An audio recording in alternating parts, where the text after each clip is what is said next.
لا إله إلا الله لا إله إلا الله لا نستغفره ونعوذ بالله من شرور أنفسنا ومن سيئات أعمالنا من يهده الله فلا مضل له ومن يضلل فلا هادي له وأشهد أن لا إله إلا الله وحده لا شريك له وأشهد أن محمدا عبده ورسوله أما بعد فإن خير الحديث كتاب الله وخير الهدي هدي محمد صلى الله عليه وسلم وشر الأمور محدثاتها وكل محدثة بدعة وكل بدعة ضلالة وكل ضلالة في النار. فأعوذ بالله السميع العليم من الشيطان الرجيم من همزه ونفخه ونفثه. بسم الله الرحمن الرحيم. إن الذين قالوا ربنا الله ثم استقاموا تتنزل عليهم الملائكة ألا تخافوا ولا تحزنوا وأبشروا بالجنة التي كنتم توعدون. وقال الله تبارك وتعالى إنه من يشرك بالله فقد حرم الله عليه الجنة ومأواه النار وما للظالمين من أنصار. وقال عز وجل ألا إن أولياء الله لا خوف عليهم ولا هم يحزنون الذين آمنوا وكانوا يتقون. تمام قسم کی تعریفات اللہ وحدہ لا شریک کے لیے لائق و زیبا ہے، جو سارے جہانوں کا تنہا اور اکیلا خالق و مالک ہے. بے شمار درود و سلام نبی آخری صادق الامین رحمت للعالمین سید المرسلین خاتم النبیین کثیر المعجزہ امام الانبیاء محمد الرسول اللہ صلی اللہ علیہ وسلم. اللہم صلی علی محمد وعلی آل محمد کما صلیت علی ابراہیم وعلی آل ابراہیم انکا حمید مجید. اللہم بارک علی محمد وعلی آل محمد کما بارکت علی ابراہیم وعلی آل ابراہیم انکا حمید مجید. حضرات گرامی، آج کے اس خطبہ جمعہ کے مختصر سے وقت میں میں نے جس موضوع کا انتخاب کیا ہے وہ موضوع انتہائی اہمیت کا حامل، دین پر استقامت.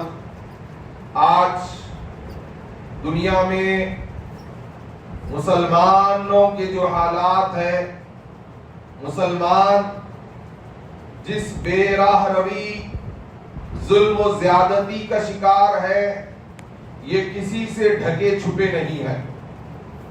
جبکہ مسلمانوں کو رب ذوالجلال نے ایک جسم کے مانند قرار دیا. انسان کو جسم میں کانٹا بھی لگتا ہے، سارا جسم اس کی تکلیف سے لرز اٹھتا ہے. اور آج حالات کسی سے ڈھکے چھپے نہیں ہیں. مسلمانوں کی تعداد دنیا میں تاریخ میں اتنی نہیں تھی جتنی کہ آج موجود ہے، لیکن اس کے باوجود مسلمان ان کے حالات، ان کے اطوار اور ان پر جو ظلم ہو رہا ہے، جانتے ہو اس کا سبب کیا ہے؟ اس کا سبب مسلمانوں کی اکثریت ہے جنہوں نے اللہ تبارک و تعالی سے اپنے تعلق کو مضبوط نہیں کیا. قسم ہے رب کعبہ کی، اگر ہمارا تعلق اللہ رب العالمین سے مضبوط ہو جائے، ہم کروڑوں میں نہیں، لاکھوں میں نہیں، سینکڑوں میں نہیں، اگر فرد واحد بھی ہو، کبریائی کی قسم ہے، اللہ سے تعلق مضبوط ہو جائے، ایک اکیلے کے لیے آسمانوں سے اللہ کی مدد نازل ہوتی ہے. اور ذی الحجہ کا مہینہ اور بڑے مبارک ایام، اور پھر یوم النحر بھی آئے گا. یہ یوم النحر یاد دلاتا ہے ابراہیم اکیلے تھے، بے یار و مددگار تھے. دنیا ابراہیم کو اپنانے کے لیے تیار نہیں تھی علیہ السلام، لیکن دین پر اس طرح سے استقامت کے ساتھ ڈٹ گئے. اللہ سے اپنے تعلق کو اتنا مضبوط کیا، رب نے کہا اے ابراہیم تو اکیلا ہی میری امت ہے، اور ابراہیم تجھے میں خلیل کا لقب دیتا ہوں، تو میرا دوست ہے۔ وقت کے ظالم بادشاہ نے آگ کو تیار کیا، اور ایسی آگ مورخین لکھتے ہیں تاریخ میں کبھی اتنی بڑی آگ نہ تھی۔ ذرا تصور کرنا، آج چھوٹی چھوٹی مصیبتیں آتی ہے تو ہم گھبرا جاتے ہیں، آج چھوٹی چھوٹی آزمائشیں آتی ہے تو ہم دین میں کمزور پڑ جاتے ہیں۔ اللہ معاف کرنے والا، یقیناً اللہ معاف کرے گا، لیکن تقویٰ کب آئے گا؟ اللہ سے تعلق کب مضبوط ہوگا؟ کب ہم گناہوں سے اپنے آپ کو بری کریں گے؟ کب اپنے نفس سے ہم جہاد کریں گے؟ کب ہم اللہ تعالی سے اپنے تعلق کو مضبوط کریں گے؟ آخر کب وہ لمحہ آئے گا کہ اللہ تبارک و تعالیٰ کہے کہ یہ جو زمین پہ چر پھر رہا ہے میں اس پر رشک کرتا ہوں، اور اس کے تقوی کی بنیاد پر اس کا تذکرہ آسمانوں میں فرشتوں میں کرتا ہوں۔ کہا جبریل جاؤ، میرا خلیل آگ میں ڈالا جا رہا ہے۔ جبریل آ گئے، سیدنا ابراہیم علیہ السلام نے دیکھا ابراہیم، جبریل کیوں آئے ہو؟ کہا رب نے بھیجا۔ جانتے تھے جبریل آتا ہے تو رب کے حکم سے آتا ہے، خود سے نہیں آتا۔ کہا جبریل واپس پلٹ جا، جبریل واپس پلٹ جا، اگر میرے جل جانے پر میرا رب راضی ہو جاتا ہے تو ابراہیم اپنے آپ کو آگ کے حوالے کر کے رب کو راضی کر لے گا۔ آج ہم کیا کرتے ہیں اللہ کو راضی کرنے کے لیے؟ آج گناہوں سے توبہ کرنے کے لیے تیار نہیں۔ کئی نوجوانوں کو ہر جمعہ میں مسلسل بارہا میں گزارش کر رہا ہوں، نوجوانوں کے سرپرستوں سے، نوجوانوں سے، اللہ کے لیے اگر اپنی جوانیوں کی حفاظت چاہتے ہو تو نکاح وقت پر کر لو۔ جوانیاں تباہ و برباد ہو رہی ہیں، کہاں سے اللہ کا قرب آئے گا؟ اور نت نئے فتنوں میں نوجوان گھرے ہوئے ہیں، بے حیائی، فحاشی، عریانیت کا فتنہ، جوانیاں کمزور ہو رہی ہے، انڈے گندے ہو رہے ہیں، جوانیاں سڑ رہی ہے، نہ سرپرست نکاح کرا رہے ہیں، نہ نوجوانوں کو نکاح کی طلب ہے۔ اللہ سے تعلق مضبوط کرو تو اپنے آپ کو بے حیائی سے، فحاشی سے، عریانیت سے بچاؤ اور اپنے نکاح وقت پر کرو۔ ایک نکاح سے بس نہیں ہوتے، حقوق ادا کرنے کے لیے نکاح ثانی کرو، ثالث کرو، رابع کرو، لیکن اپنے آپ کو حرام کاموں میں ملوث مت کرو، اللہ کا تقرب حاصل کرو۔ آج کے نوجوان، تمہاری زندگی کا ایک ایک لمحہ اللہ تبارک و تعالیٰ کے نزدیک وہ لمحہ ہے۔ 7 قسم کے لوگوں کو اللہ عرش کے سائے میں جگہ نصیب فرمائے گا۔ ایک وہ نوجوان ہے جس کی جوانی اللہ کی بندگی میں گزری ہوگی، اللہ سے تعلق مضبوط کرنے میں گزری ہوگی، گناہوں سے آزاد ہو کر اللہ کا تقوی اختیار کرنے میں گزری ہوگی۔ لیکن افسوس، نوجوانوں کی اکثریت بے راہ روی کا شکار۔ آج نوجوان 5 وقت نمازوں کے پابند بھی نہیں ہے۔ نہیں جی نوکری ہے، کون کرو بولے نوکری؟ نوکری میں برکت نہیں ہوتی۔ نوکری سے ایک آدھ وقت آپ اپنے راشن اور اپنے چھوٹے موٹے اخراجات پورے کر سکتے ہو۔ کچھ بڑا کرنا چاہتے ہو اپنے لیے، اپنی فیملی کے لیے، اپنے خاندان کے لیے، اپنی قوم کے لیے اور ملت کے لیے، تو تجارت کو اپناؤ۔ انبیاء اکرام تاجر ہوا کرتے تھے، اور آج وہی 8 گھنٹے کی 10 گھنٹے کی نوکری غلامی کر رہے ہیں، اپنی زندگیوں کو بیچ رہے ہیں۔ چھوٹے سے بزنس شروع کرو، اللہ کو راضی کرو، نمازوں کے پابند بن جاؤ، تقوی اختیار کرو، پھر دیکھنا تجارتوں کا ٹھاٹے مارتا سمندر آئے گا۔ ابراہیم علیہ السلام نے کہا جبریل واپس پلٹ جا۔ رب نے دیکھا کہ خلیل کی محبت اللہ نے دیکھی تو کہا یا نار کونی بردم و سلام علی ابراہیم، اے آگ میرے ابراہیم کے حق میں سلامتی کے ساتھ ٹھنڈی ہو جا، اور اتنی ٹھنڈی بھی نہ ہونا کہ تیری ٹھنڈک سے میرے خلیل کو تکلیف پہنچے۔ اللہ اکبر۔ سیدنا ابراہیم علیہ السلام اتنی بڑی آزمائش، آج ذرا ذرا سی آزمائش پر لوگ گھبرا جاتے ہیں. لوگوں آزمائشیں آئیں گی, مصیبتیں آئیں گی, لیکن جب مصیبتیں انسان پر آتی ہے تو منافق بکھر جاتا ہے اور مومن نکھر جاتا ہے. منافق مصیبتوں کے آنے سے گھبرا جاتا ہے, دین میں لرزہ طاری ہو جاتا ہے, دین سے دوری اختیار کر لیتا ہے. مومن اللہ کا اور تقوی اختیار کرتا ہے, اللہ سے مزید قرب حاصل کرتا ہے. دنیا والے ناراض ہو جائے کوئی پرواہ نہیں, رب راضی ہو جائے دنیا بھی سنور جائے گی, آخرت بھی بن جائے گی. رب راضی ہو جائے. اللہ کے نبی صلی اللہ علیہ وسلم بڑی بڑی مصیبتیں دین پر جمے ہوئے ہیں, لوگوں کو توحید کی طرف دعوت دے رہے ہیں, لوگوں سے مار کھانی پڑی, جادوگر کہا گیا, شاعر کہا گیا, ساحر کہا گیا, یہاں تک کہ آپ طائف کی طرف نکل گئے. طائف کی وہ وادی, کبھی طائف جانا ہوا تو تصور کرنا, اتنی بڑی بڑی پہاڑ, اتنی بڑی بڑی اونچائی, میرے آقا نے پیدل پیادہ اس کو طے کیا اور طائف میں پہنچے. اتنی مار کھائی کہ بدن لہولہان ہو گیا, رب غضبناک ہو گیا. جبریل کے ساتھ ملک الجبال کو بھیج دیا گیا کہ آج طائف کی کوئی شخصیت موجود نہیں رہے گی, ان کی نسلیں بھی ختم ہو جائے گی. اللہ کے نبی نے فرمایا اللہم اہد قومی فانہم لا یعلمون, اے اللہ میری قوم کو ہدایت عطا فرمانا, یہ لوگ نہیں جانتے کہ میں ان کی بھلائی چاہتا ہوں. رب کا عذاب ان سے دور ہو گیا. یہاں تک کہ اللہ کے نبی صلی اللہ علیہ وسلم لہولہان مکہ کی طرف آتے ہیں. رب اپنے محبوب کو تسکین دینے کے لیے جبریل کو بھیجتا ہے آسمانوں کا سفر کرانے. معراج کا سفر شروع ہوتا ہے. نبی کریم صلی اللہ علیہ وسلم کو دل جوئی کرنے کے لیے, جنت کی سیر کرانے کے لیے, جہنم کے عذابات دکھانے کے لیے معراج کا سفر شروع ہوا. مسند احمد کی حسن درجے کی حدیث صحیح ہے بالاتفاق محدثین کے نزدیک. ذرا سمجھنا دین پر استقامت کسے کہتے ہیں.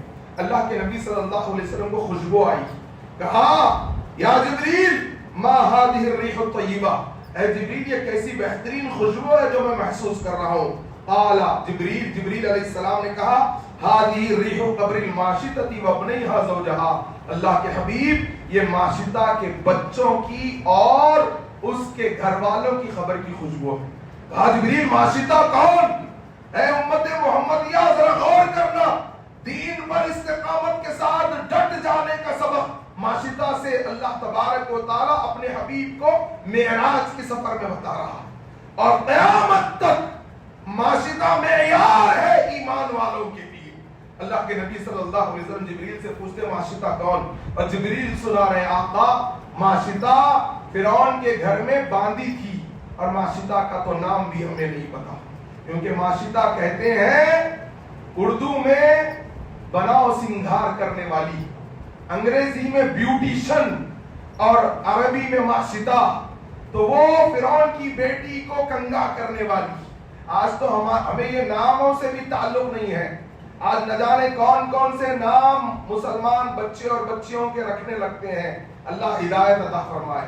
اور جب میں نے یہ حدیث پڑھی اللہ کے فضل سے میری دوسری بیٹی کا نام میں نے یہی رکھا ماشطہ بنت حبیب. ذرا سمجھنا کتنا بہترین ماشطہ کی اس واقعے میں ہمارے اور آپ کے لیے سبق ہے. ماشطہ کے ہاتھ سے کنگھی چھوٹ جاتی ہے, فرعون کی بیٹی کو کنگا کر رہی ہے, کنگھی چھوٹ گئی. کہا بسم اللہ. فرعون کی بیٹی نے کہا کس کا نام تو نے لیا؟ کہا تیرے اور میرے رب, ربی و ربک اللہ, تیرا اور میرا رب اللہ ہے, میں نے اس اللہ کا نام لیا. کہا رب تو میرا بابا فرعون ہے, انا ربکم الاعلی میرا بابا کہتا ہے. کہا وہ رب نہیں ہے تیرا, تیرے باپ کا, میرا سب کا رب ایک اکیلا اللہ ہے.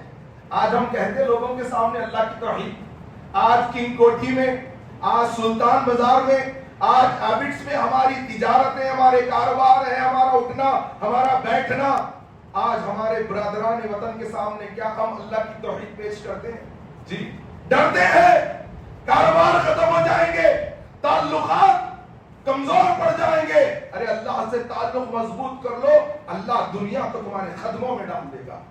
کہا ماشطہ نے ہاں میرا اور تیرا اور تیرے باپ کا رب ایک اکیلا اللہ ہے.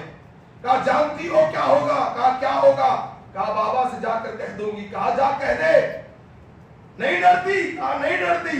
غلام تھی ماشطہ، میری اور آپ کی طرح آزاد نہیں تھی، عورت تھی، فطری طور پر کمزور تھی، اور بیٹی جا کر فرعون کو کہتی ہے بابا ماشطہ تجھے رب نہیں مانتی۔ کہا کسے رب مانتی ہے؟ کہا اللہ کا نام لیتی ہے، کہتی ہے کہ اللہ رب ہے۔ کہا ماشطہ کو لایا جائے۔ ماشطہ کو لایا گیا۔ اللہ کے نبی صلی اللہ علیہ وسلم کو جبریل علیہ السلام معراج کی سفر میں یہ واقعہ سنا رہے ہیں۔ کہا آقا ماشطہ کو پیش کیا گیا۔ ماشطہ کو اکیلے فرعون کے دربار میں پیش نہیں کیا گیا، ماشطہ کے ساتھ 4 اس کی اولادیں بھی تھی۔ 3 معصوم بازو کھڑے ہوئے تھے، 1 معصوم گود میں لیے ہوئے تھے۔ اولادیں ہیں، اولاد کا درد سمجھتے ہو؟ بیٹی اور بیٹوں کے تعلق سے دل تکلیف ہوتی ہے تو گھبرا جاتا ہے نا۔ ماشطہ کے سامنے بچوں کے ساتھ فرعون کے سامنے ماشطہ اور اس کے بچوں کو پیش کیا گیا۔ فرعون نے کہا ماشطہ کیا کہتی ہو؟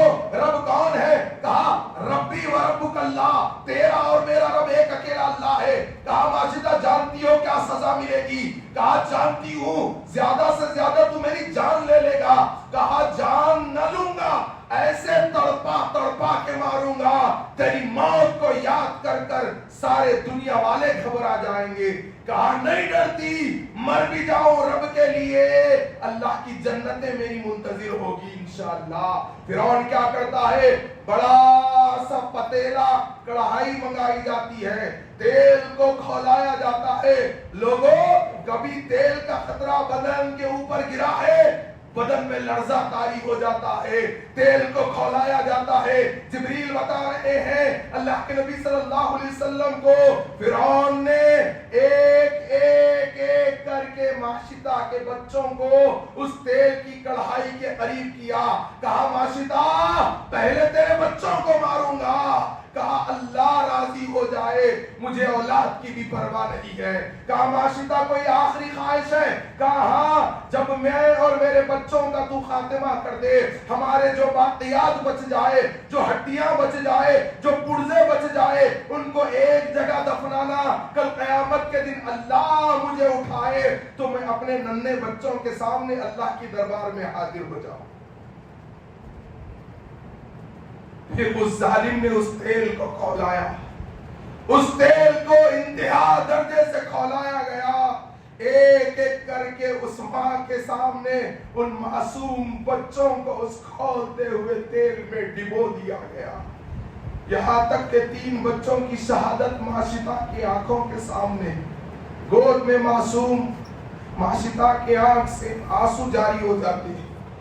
اللہ تبارک و تعالیٰ نے 3 بچوں کو قوت گویائی عطا کی شیرخواری کے عالم میں، ان میں سے ایک ماشطہ کا بچہ بھی تھا، ایک عیسیٰ ابن مریم ہے، ایک ماشطہ کا بچہ، اور ایک اصحاب الاخدود کے واقعے میں ماشطہ کا بچہ پکار اٹھتا ہے ماں۔ یہاں فرعون کے عذاب کو دیکھ کر گھبرانا نہیں، فرعون کا عذاب چھوٹا ہے، اللہ کا عذاب اس سے بڑا ہے، اللہ بدلہ لے لے گا اور تجھے اور مجھے جنت میں ملاقات کرا دے گا۔ آج ہم ڈرتے ہیں حالات کو دیکھ کر، مصیبتوں کو دیکھ کر۔ دوستو جس دور میں بھی ہو، حالات کیسے بھی ہو، مجھے اور آپ کو اللہ سے اپنے تعلق کو مضبوط کرنا ہے، کیونکہ دنیا تو چند روزہ ہے، آخرت میں ہمیشہ ہمیشہ رہنا ہے، وہاں موت نہیں آئے گی۔ یہاں تک کہ اللہ کے نبی صلی اللہ علیہ وسلم کو جبریل امی بتاتے ہیں کہ اس معصوم بچے کو بھی ماشطہ کی نظروں کے سامنے اس کھولتے ہوئے تیل میں ڈبو دیا گیا، اور ماشطہ کو بھی اس کھولتے ہوئے تیل میں ڈبو دیا گیا، اور اس کے بعد جو ان کے پرزے بچ گئے تھے ان کو ایک جگہ دفنا دیا گیا۔ اور آج جو خبر کی خوشبو آپ کو آ رہی ہے وہ ماشطہ کے بچے اور اس کے اہل کے دین پر استقامت کے ساتھ ڈٹ جانے پر اللہ آپ کو اس خوشبو کے ذریعے پیغام دینا چاہتا تھا کہ میرے محبوب آپ سے پہلے لوگ توحید پر آئے،